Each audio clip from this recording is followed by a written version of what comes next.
नमस्कार दोस्तों, स्वागत है आपका आपके अपने यूट्यूब चैनल मन अप स्टोरीज में। दोस्तों, ये कहानी चल रही है गरीबी का कहर। चलिए दोस्तों, कहानी का नेक्स्ट पार्ट को शुरू करने से पहले एक छोटी सी बात कि यदि आप अपने घर बैठकर, अगर आप हाउसवाइफ हैं या कुछ भी हैं, घर बैठकर थोड़ा सा अपने लिए कमाना चाहते हैं तो स्टोरी राइटिंग और स्टोरी टेलिंग दोनों ही बहुत अच्छे ऑप्शन हैं। आप इसकी शुरुआत कर सकते हैं। अगर आपको लगता है कि मैं अच्छा नहीं लिख सकती या अच्छा नहीं लिख सकता, तो आप चाहे तो स्टोरी लिख करके हमें भेज सकते हैं। हम उनको रीड करके ये बताएंगे कि इसमें आपने क्या मिस्टेक करी है, कैसे आप इसको और ज़्यादा सुधार सकते हैं। और साथ ही साथ जो भी व्यक्ति सबसे ज़्यादा कमेंट करेगा वीक में, उसका नाम लिया जाएगा। और किसी भी प्रकार के अगर कोई क्वेश्चंस हैं तो प्लीज़ क्वेश्चन ज़रूर पूछिए, ताकि सप्ताह भर के प्रश्न इकट्ठे करके एक दिन क्वेश्चन आंसर की वीडियो बनाए जाए। तो दोस्तों, कहानी के 8 पार्ट अपलोड हो चुके हैं, ये 9वां पार्ट है, तो चलिए इसे शुरू करते हैं। उसे देखते ही उसके मुंह से एक चीख निकली और मेरा बिटवा कहकर बेहोश होकर वहीं गिर गई। रत्ना और दूसरी औरतों ने उसे उठाकर कमरे में ले जाकर लेटा दिया। मदन, जल्दी से गाड़ी निकाल, राज सिंह को अस्पताल लेकर जाना है। भूप सिंह बदहवास से मदन को आवाजें लगाता जा रहा था। राज सिंह के दोस्त भूप सिंह के पास आकर खड़े हो गई और एक दोस्त उसके गले में हाथ लगाकर उसकी नब्ज देखने लगा। चाचा जी, राज सिंह नहीं रहा, धीमी आवाज में उसने कहा। क्या बकवास कर रहे हो तुम? जरा सी चोट लगी है, अभी होश में आ जाएगा मेरा बच्चा। कहते हुए राज सिंह को फिर से उठाने लगे। उठ जा बेटा, काहे जमीन पर लेटा है? मदन, जल्दी से गाड़ी निकाल। मालिक, रोते हुए कहते हुए मदन जमीन पर उसके पास बैठ गया। मालिक, छोटे सरकार नहीं रहे। चुप कर, क्या अफीम खाकर आया है? कहते हुए एक चांटा उसके मुंह पर जड़ दिया। मालिक, छोटे सरकार। धन्नो, जो उस समय अपने कमरे में थी, बाहर से आते हुए शोर को सुनकर कमरे से निकलकर बरामदे से नीचे झांकने लगी। हवेली के आहते में राज सिंह का शरीर जमीन पर लहूलुहान पड़ा था और भूप सिंह उसके पास बैठे हुए थे। राज सिंह को लहूलुहान जमीन पर गिरे देखते ही माई धन्नो जोर से वहीं खड़े खड़े चिल्लाई और भागते हुए नीचे भूप सिंह के पास आकर खड़ी हो गई। माई, माई माई कहकर वो शकुंतला को वहां ना देखकर आवाजें लगाते हुए फूट फूट कर रोने लगी। धन्नो को रोते देख भूप सिंह का गुस्सा 7वें आसमान पर पहुंच गया। दूर कर दो इस मनहूस को मेरी नजरों से। रत्ना ने उसकी बाजू पकड़ी और उसे घसीटते हुए अंदर ले गई। काकी, हमें छोड़ दो, कहकर अपना हाथ उससे छुड़ाने की कोशिश करने लगी। धन्नो, चुपचाप अंदर चल, नहीं तो मालिक तेरे 2 टुकड़े करके यहीं जमीन में गाड़ देंगे। काकी, क्या हुआ है उनको? कहकर वो रोते हुए बेसुध हो रही थी। हाय, कैसा अनर्थ हो गया है हवेली में। कहते हुए रत्ना उसे अंदर ले आई, जहां शकुंतला बेहोश पलंग पर लेटी हुई थी। उसे देखते ही धन्नो रत्ना का हाथ छोड़कर उनके पास भाग कर गई और हिलाकर उन्हें उठाने लगी। माई, माई उठो ना, देखो उनको कैसे जमीन पर पड़े हैं वो। माई। राज सिंह के गिरने की खबर पूरे गांव में आग की तरह फैल गई। शाम का समय था। श्यामा अपने आंगन में चूल्हे पर दाल पका रही थी। उसी समय पप्पू ने बदहवासी में दरवाजा खोला और अंदर आकर श्यामा के पास खड़ा हो गया। काकी, हवेली में बड़ा अनर्थ हो गया है।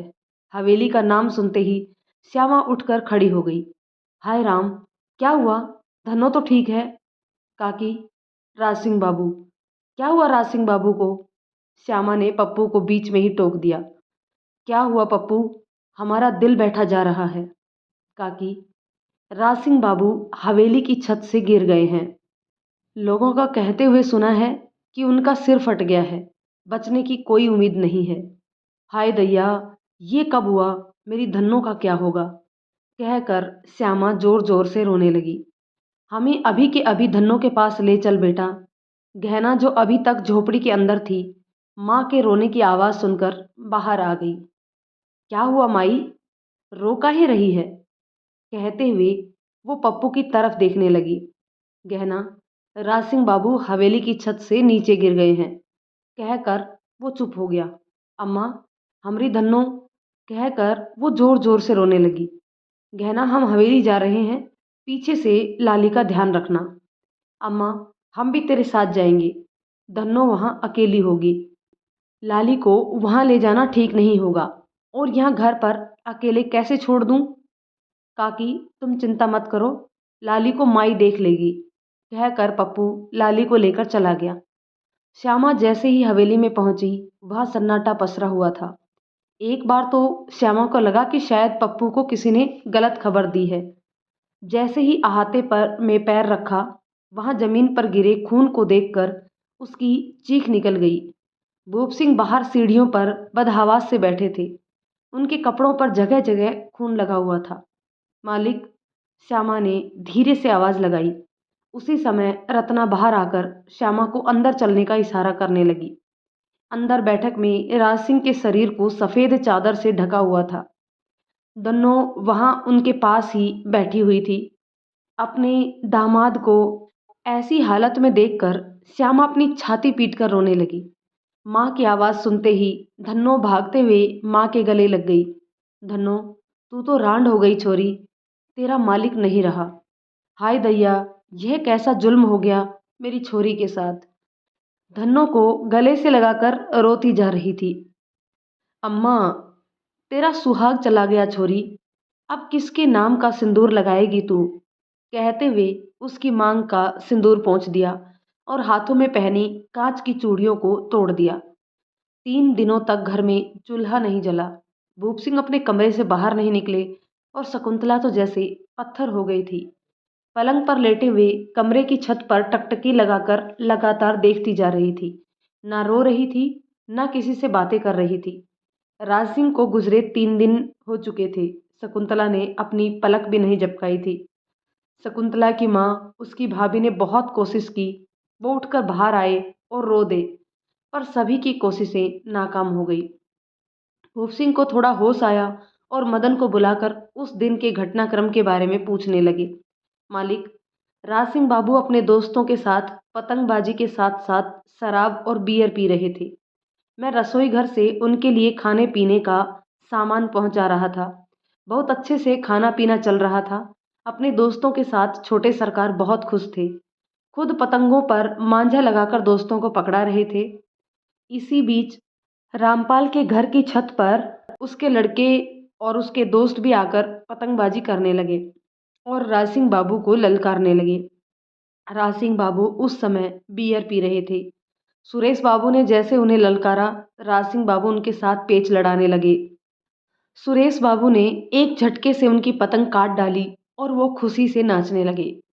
राज सिंह बाबू ने अपने दोस्त के हाथ से पतंग ली और सुरेश की पतंग से पेच लड़ाते हुए हवेली की मुंडेर पर खड़े हो गए। एक हाथ में बियर की बोतल थी और दूसरे हाथ में डोर पकड़ी हुई थी।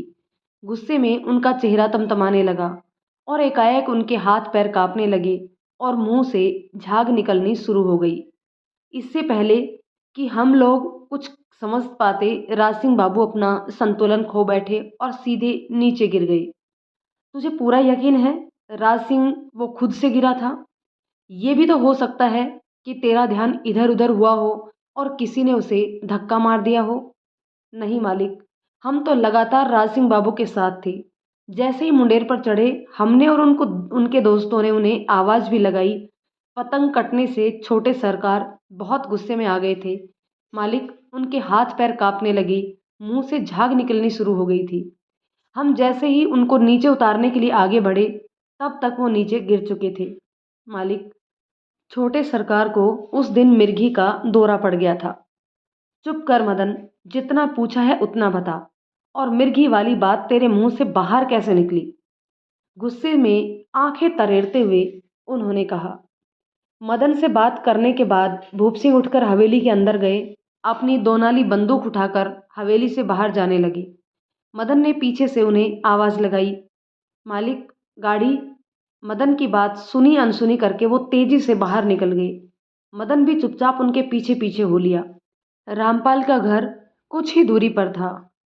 उसके घर के दरवाजे के सामने जाकर खड़े होकर उसे आवाज लगाने लगे, रामपाल बाहर निकल, रामपाल बाहर निकल, अंदर अपनी लुगाई की गोद में छुपकर काहे बैठा हुआ है? बाहर निकल, आज तू नहीं या मैं नहीं। वो तेरा छोरा कहाँ है, उसे भी बाहर निकाल। आज तुम दोनों मेरे हाथ जिंदा नहीं बच सकते हो। बाहर निकल, काहे मुंह छुपाकर बैठा है? मालिक, मदन ने धीरे से आवाज लगाई। भूप सिंह ने पीछे मुड़कर देखा। तू यहाँ क्या कर रहा है? इससे तो मैं अकेले ही निपट लूंगा। मालिक, रामपाल तो रातों रात अपने पूरे परिवार के साथ घर खाली करके गांव छोड़कर जा चुका है। मैंने उसका पता लगाने की बहुत कोशिश की, पर गांव में कोई अपना मुंह खोलने के लिए ही तैयार नहीं है। कहकर मदन चुप हो गया। मदन की बात सुनकर भूप सिंह ने गुस्से में अपनी बंदूक उठाई और हवा में गोलियां दाग दी। भूप सिंह की बंदूक की निकली गोली पेड़ पर बैठे कुछ पक्षियों पर लगी और चित्कार करते हुए वो जमीन पर उनके पैरों के पास आकर गिर गए। एकाएक गोलियों की आवाज से पेड़ों पर बैठे पक्षी कातर स्वर में फड़फड़ाते हुए आसमान में उड़ने लगे। धीरे धीरे समय बीत रहा था। शकुंतला बेटे की असमय मौत का दुख सहन नहीं कर सकी। उसने ऐसा बिस्तर पकड़ा कि फिर उसे छोड़ा ही नहीं। शकुंतला के साथ अब उस कमरे में रत्ना जमीन पर अपना बिस्तर बिछाकर सोने लगी थी। भूप सिंह अपने पंचायती काम के साथ जमींदारी के कागज कामकाज में अपना समय बिताने लगे। धन्नो का पूरा समय घर के कामकाज और शकुंतला की देखभाल में बीतने लगा। इसी के साथ उसकी पूरी कोशिश होती कि वो भूप सिंह की नज़रों का सामना ना कर पाए। अम्मा से कहकर उसने गहना को अपने पास रोक लिया। शकुंतला की ऐसी हालत देख भूप सिंह ने अपने कपड़े लत्ते और ज़रूरत का सामान ऊपर वाले कमरे में रखवा दिया, जहां अब उनका सारा समय बीतता था। राज सिंह को गुजरे 1 महीने से ऊपर हो चुका था। भूप सिंह बैठक में अपनी जमींदारी के कागज देख रहे थे। उन्हीं कागजों के बीच उन्हें राज सिंह और धन्नो की कुंडली मिल गई। भूप सिंह उसे उठाकर देखने लगे और उन्हें वो दिन याद आने लगा जब पंडित को उन्होंने धन्नो और राज सिंह की लगन पत्रिका मिलाने के लिए बुलाया था। पंडित के कहे एक एक शब्द उन्हें याद आ रहे थे। मालिक, कुंडली के हिसाब से धन्नो के जीवन में पति सुख नहीं है। आप यहाँ बयान ना करें तो अच्छा होगा। पंडित, तो इसमें इतना घबराने वाली क्या बात है? मेरे बेटे की कुंडली में तो औरत का सुख है ना। पंडित, जवान लड़का है, दिल अपना भ्याता से लगाए या बाहर, इससे क्या फर्क पड़ता है। अपने वंश को चलाने वाले के खातिर छगन के घर रिश्ता लेकर गया हूँ। जी मालिक, राज सिंह बाबू की कुंडली में औरत का सुख है। ये आप अच्छा नहीं कर रहे हैं। जब कुंडली नहीं मिलती तो काहे किसी गरीब की छोरी के साथ अन्याय कर रहे हैं। और संकट सिर्फ धन्नों के ऊपर नहीं आएगा। धन्नों के भाग्य में आदमी का सुख नहीं है, यही पंडित जी कह रहे हैं ना। शकुंतला की कही बात उसके कानों में गूंज रही थी। पंडित, तूने मेरे साथ अच्छा नहीं किया। आज तुझे अपने किए का हिसाब चुकाना होगा। कमरे से बाहर आकर उन्होंने मदन को आवाज लगाई। मदन, अभी की अभी पंडित राम नारायण शास्त्री को कहीं पर भी हो उसे उठा कर ले आ। जैसा आपका हुक्म मालिक, कहकर मदन अपने साथ 2 आदमियों को लेकर हवेली से बाहर चला गया। 1 घंटे के अंदर उसने पंडित को भूप सिंह के सामने लाकर खड़ा कर दिया। भूप सिंह के तेवर देखते ही पंडित राम नारायण शास्त्री के पसीने छूटने लगे। उन्हें समझ नहीं आ रहा था कि इतनी जल्दबाजी में उन्हें आखिर क्यों बुलाया गया है। उनके कमरे में आते ही भूप सिंह ने दोनों कुंडलियां पंडित रामनारायण शास्त्री के सामने फेंक दी। पंडित, ये तेरी बनाई हुई कुंडलियां हैं। फिर बता, मेरे बेटे की मौत कैसे हुई? जमीन पर गिरी कुंडलियों को उठाकर वो देखने लगी। मालिक, मैंने तो आपसे कहा था कि धन्नों के भाग्य में आदमी का सुख नहीं है, यह रिश्ता ना करे। मालिक, राज सिंह बाबू के जाने का दुख हमें भी बहुत है। थर थर कांपते हुए उन्होंने कहा। मुझे सब याद है पंडित, जो तूने उस दिन कहा था। मुझे ये क्यों नहीं बताया कि धन्नो काल बनकर मेरे इकलौते बेटे के जीवन में आ रही है। तू मुझसे कहता रहा कि राज सिंह के जीवन में औरत का सुख है। गुस्से में आकर उन्होंने पंडित का गला पकड़ लिया। मालिक, आप नाहक ही हम पर गुस्सा हो रहे हैं। राज सिंह बाबू के स्वभाव को पूरा गांव जानता है। चुप कर। हर खबरदार, जो मेरे बेटे के बारे में कोई अनाप शनाप बात कही, यही तेरी जुबान खींचकर तुझे जिंदा जमीन में गाड़ दूंगा।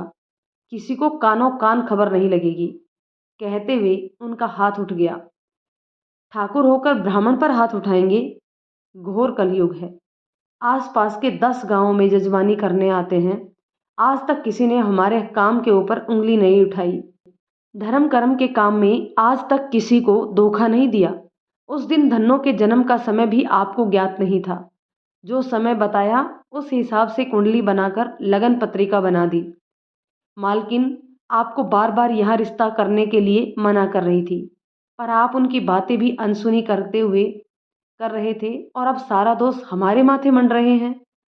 पंडित राम नारायण शास्त्री की बात सुनकर भूप सिंह का गुस्सा 7वें आसमान पर पहुंच गया। पंडित अपनी सफाई दे रहे थे और भूप सिंह उसके तर्क को वितर्क के साथ अपनी बात को सही साबित करने की कोशिश कर रहे थे।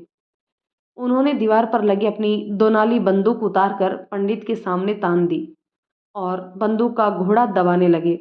मालिक, कहते हुए मदन कमरे में दाखिल हुआ और उनकी बंदूक की नाल को ऊपर कर दिया। गोली पंडित जी को ना लगकर सामने की दीवार में जाकर लग गई। मदन, तेरी इतनी हिम्मत कि मेरी बंदूक को हाथ लगाए, कहते हुए उसके कंधे पर बंदूक के हत्थे से वार कर दिया। दर्द से तड़पते हुए मदन जमीन पर गिर गया। पंडित राम नारायण शास्त्री ने अपनी मौत के साक्षात दर्शन अपनी आंखों से कर लिए। उनके हाथ पैर कांप रहे थे और वो अपनी जान बचाने के लिए भूप सिंह के पैरों पर गिर पड़े। मालिक, क्यों ब्राह्मण हत्या का दोष अपने माथे मंड रहे हैं? दर्द से कहराते हुए मदन ने उनसे कहा। मदन, इसे कह दे अपनी खैर मनानी है तो आज के बाद मुझे इस गांव में ये नजर ना आए। धन्नो रसोई घर में रत्ना के साथ काम में हाथ बटा रही थी। भूप सिंह किसी के साथ बड़े गुस्से में बात कर रहे हैं। उनकी आवाज़ सुनकर धन्नो भागते हुए वहां आकर दरवाजे के बाहर खड़े होकर सारी बातें सुनने लगी। भूप सिंह जैसे ही गुस्से में तमतमाते हुए कमरे से बाहर निकले, उनके सामने धन्नो खड़ी थी। उसकी आंखों में भूप सिंह को अपने लिए नफरत साफ दिखाई दे रही थी। उससे नजरें चुराते हुए भूप सिंह वहां से निकल गए और उनके पीछे पीछे मदन भी उनके साथ हो लिया। उनके वहां से जाते ही धन्नो कमरे के अंदर चली गई। अंदर पंडित राम नारायण शास्त्री अभी भी अपनी उखड़ी हुई सांसों को नियंत्रित करने की कोशिश कर रहे थे। प्रणाम पंडित जी, कहकर धन्नो ने उन्हें बैठने के लिए कहा। नहीं बिटिया, अब तो इस घर से हमारा दाना पानी उठ गया है। इस घर से क्या, मालिक ने गांव छोड़ देने का हुक्म सुना दिया है। हमारा यकीन मानो बिटिया, विधि को शायद यही मंजूर था। हम तो तुम्हारे घर भी आ रहे थे, पर वहां पहुंचने से पहले ही तुम्हारे घर मालकिन पहुंच गई और ब्याह की तारीख पक्की कर दी। उसके बाद तो कभी तुम लोगों से मिलने का मौका ही नहीं मिला। मुझे माफ करना बिटिया, तेरे साथ जो भी हुआ इसमें मैं भी भागीदार था। अब जीवन पर्यंत इसी अपराध को की सजा भुगतता रहूंगा, कहकर वो वहां से चले गए। पंडित जी की हवेली से जाते ही धन्नो अपने कमरे में आ गई। भूप सिंह और पंडित के बीच की हुई बातचीत को सोचते हुए उसकी रुलाई छूट गई और वो औंधे मुंह पलंग पर लेट गई। अभी वो लेटी ही थी कि दरवाजे पर दस्तक सुनाई दी। वो सिर उठाकर दरवाजे की तरफ देखने लगी। बाहर बसंती खड़ी थी। धन्नो, मैं अंदर आ जाऊं? बसंती कमरे में आने के लिए उसकी अनुमति मांग रही थी। आज से पहले ऐसा कभी नहीं हुआ था। कुछ समय पहले तक तो वो दनदनाते हुए कहीं भी किसी भी कमरे में घुस जाया करती थी। आ जाओ, कहकर धनो पलंग से उठकर बैठते हुए अपनी आंखें पोंछने लगी। बसंती उसके पास आकर खड़ी हो गई। उसकी भी आंखें सूजी हुई थी। ऐसा लग रहा था कि जैसे वो अभी रो कर आई है। तुम्हें क्या हुआ? तुम रो रही थी? अम्मा ने कुछ कहा क्या? बड़े प्यार से उससे पूछा। धन्नो की बात सुनते ही वो जोर जोर से रोने लगी। मुझे माफ कर दो धन्नो, मैंने तुम्हारे साथ बहुत बुरा किया है। तुम सोच रही होगी कि आज अचानक से मैं तुम्हें यह सब क्यों कह रही हूँ। पिछले कई दिनों से मैं तुम्हारे पास आने की हिम्मत जुटा रही थी। कई बार दरवाजे तक आई, फिर वापस लौट गई। अच्छा ठीक है, पहले तुम यहाँ आकर बैठो, कहते हुए धन्नो ने उसकी बाजू पकड़कर उसे अपने साथ पलंग पर बैठा लिया। अब कहो, क्या कहना चाहती हो? मेरे साथ इस हवेली में कुछ ऐसा हुआ था जिसे मैंने आज तक किसी को नहीं बताया, यहाँ तक कि अपनी अम्मा को भी कुछ नहीं कह सकी। आज बड़ी हिम्मत करके तुम्हारे पास आई हूँ। अब लगता है कि मैं तुमसे सब कुछ कह सकती हूँ। धन्नो ने उसका हाथ अपने हाथ में ले लिया। बसंती, ऐसा क्या हुआ था? मैं बहुत छोटी थी जब मुझे मेरी अम्मा इस हवेली में लेकर आई थी। मैं सारा दिन पूरी हवेली में इधर उधर घूमती रहती थी। छोटी समझकर मुझे किसी ने कभी कुछ नहीं कहा। अम्मा मुझे अपने पास बैठने को कहती और मैं उसकी आंख बचाकर भाग जाती। बचपन से ही मैं बहुत नटखट थी, इसलिए अम्मा मुझे घर में नानी के पास ना छोड़कर यहाँ ले आई। तुम जानती हो धन्नो, नानी के आंगन में आम अमरूद के बड़े बड़े पेड़ थे और मैं बिना किसी भय के उन पर चढ़ जाती और अपने छोटे भाई बहनों को कच्चे आम और अमरूद तोड़कर खिलाती थी। अम्मा को जब हवेली से बुलावा आया तो नानी ने साफ मना कर दिया कि मैं तेरे सारे बच्चों का ध्यान रख लूँगी, पर मैं इस बंदरिया का ध्यान नहीं रखूँगी। हार कर अम्मा को मुझे अपने साथ हवेली लाना पड़ा। हवेली के बड़े बड़े कमरे, यहाँ की चीज़ों को देखकर मैं बहुत ही हैरान होती थी। जब कोई आसपास नहीं होता तो मैं बैठक के नरम सोफों पर कभी बैठती तो कभी लेट जाती। समय बीत रहा था और मेरे शरीर में परिवर्तन हो रहे थे। मैं 12 साल की थी तब पहली बार राज सिंह बाबू ने मुझे देखा। इससे पहले उनका ध्यान कभी मेरी तरफ गया ही नहीं। उस दिन कुछ अजीब नज़रों से मुझे देख रहे थे। उस दिन के बाद अब अक्सर हमारा आमना सामना होने लगा। मैं पीछे बगीचे में झूला झूल रही होती थी तो वो हवेली की छत से मुझे देखते रहते। रसोई घर में अम्मा के पास होती तो किसी चीज़ को लेने के बहाने वहाँ आ जाते। जब भी मुझे देखते तो मुस्कुरा देते। कभी खाने की कोई चीज़ पकड़ते पकड़ते हुए मुझे छू लेते, कभी शहर से वापसी पर मेरे लिए कोई उपहार लेकर आते और अकेले में मुझे पकड़ते हुए मेरे गालों को सहला देते और मैं शर्मा कर सिर झुका देती। उनके दिए हुए उपहारों को संभाल कर रखने लगी और अक्सर अकेले में पहनकर शीशे में खुद को निहारती और अपनी किस्मत पर खुश होती कि राज सिंह बाबू मेरा कितना ध्यान रखते हैं। उस दिन मैं छत पर कपड़े सुखा रही थी और वो मेरे पीछे पीछे ऊपर आ गए और मुझे पीछे से कसकर पकड़ लिया। मैं घबरा कर उनकी पकड़ से छूटने के लिए छटपटाने लगी, पर उनकी बाजुओं की पकड़ इतनी मजबूत थी कि मैं उससे निकल नहीं पा रही थी। आज तक ऐसा पहले कभी नहीं हुआ था। उनकी इस हरकत से मैं बुरी तरह बौखला गई थी। मैं उस दिन को कभी नहीं भूली धन्नो। उन्होंने मेरे साथ बुरा काम किया। मैं दर्द से तड़फ रही थी, पर उन्होंने मुझे नहीं छोड़ा। अपना काम पूरा होने के बाद मुझे धमकी दी कि अगर मैंने किसी को कुछ कहा तो अम्मा के साथ मुझे इस घर की छत से नीचे फेंक देंगे और उनकी धमकी काम कर गई। मुझे खुद से ज़्यादा अम्मा की चिंता थी कि अगर अम्मा को कुछ हो गया तो गांव में नानी के पास मेरे जो दूसरे भाई बहन हैं उनका क्या होगा। फिर तो हर दूसरे दिन वो छत पर बुलाने लगे और प्यार भरी बातें करके बहला लेते और धीरे धीरे मैं भी उनसे प्रेम करने लगी और उन्हें अपना सब कुछ समझने लगी। मैं तब तक 15 साल की हो चुकी थी। राज सिंह बाबू अब मेरे लिए महंगी चीज़ें लाने लगे, कभी सोने की चैन तो कभी अंगूठी, कभी शहर से मेरे लिए नए जोड़े, और मैं उन चीज़ों के बल पर उन पर अपना हक समझती थी।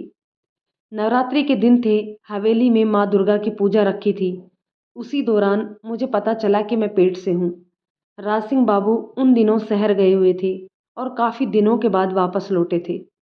जैसे ही वो हवेली लौटे, मैंने उन्हें बताया कि मैं पेट से हूँ, तो मेरी बात सुनकर कहने लगे घबराने की कोई बात नहीं है।